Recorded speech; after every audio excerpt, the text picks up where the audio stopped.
Good morning, students. Today we are starting our chapter number 2 of our English literature book, and it is a poem, and its name is The Land of Story Books. The poem's name is The Land of Story Books. So, students, in this poem, the speaker is a boy, and you can see here in picture, this is the speaker, this little boy, and this boy is watching dreams. Okay, this poem is not reality. This is the boy's imagination. He thinks all the things in his mind.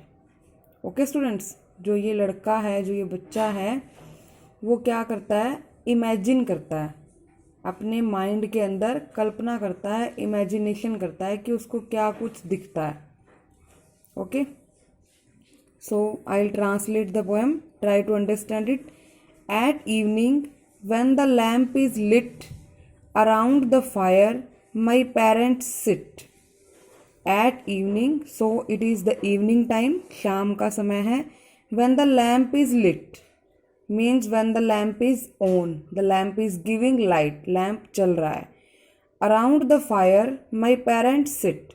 Now students, in the house there was fire burning. You can see here this fire, and around the fire the boys' parents were sitting. They sit at home and talk and sing. और उस बच्चे के parents क्या करते हैं? घर पे बैठे हुए हैं, आग के चारों तरफ. वो क्या करता है? बातें कर रहे हैं और सिंगिंग कर रहे हैं. And do not play at anything. और वो बिल्कुल भी मतलब और कुछ नहीं कर रहे हैं, बातें कर रहे हैं या फिर गा रहे हैं. Now with my little gun I crawl all in the dark along the wall. Crawl means रेंगना. Now with my little gun I crawl all in the dark along the wall and follow round the forest track away behind the sofa back. So students, अब जो लड़का है ना, वो क्या कर रहा है? वो अपनी दुनिया में जा रहा है. उसने क्या किया? एक छोटी सी गन ली हुई है अपने हाथ में. You can see here this gun. और वो पूरे घर के अंदर रेंग रहा है, मतलब ऐसे इस तरह से चल रहा है, गन अपने हाथ में लेकर के.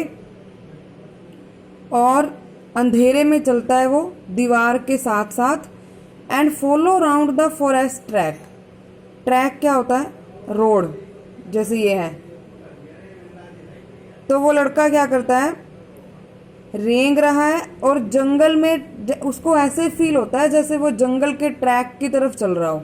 Away behind the sofa back. In fact he was on the back of the sofa. Sofa की बैक पे है वो, वहाँ गन लेके चल रहा है और उसको ऐसे लग रहा है जैसे वो जंगल की तरफ जा रहा है अपने गन लेके. ओके.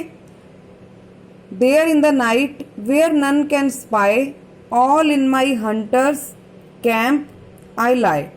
तो वो जो स्टूडेंट बॉय है, उसने सोफे के पीछे की जगह पर ही अपना कैंप बनाया हुआ है, एक शिविर बनाया हुआ है.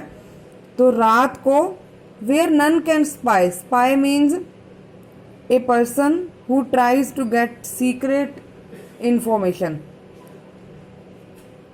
All in my hunter's camp I lie and play at books that I have read till it is time to go to bed. So now it is the night time, and backside of the sofa the boy imagines that this is a hunter's camp where no one can come and play at books. And the boy has now also remembered the books that he has read. उसको वो सारी books याद हैं जो उसने पढ़ी हैं. It means उसने ये जो कहानियाँ हैं इस टाइप की, वो उसने कहीं ना कहीं बुक्स में पढ़ी हैं. Till it is time to go to bed. और अब जो है उसका बिस्तर पर जाने का समय हो गया है. So students, I hope you all have understood it. Today we will read till here and tomorrow we will continue. Okay, thank you.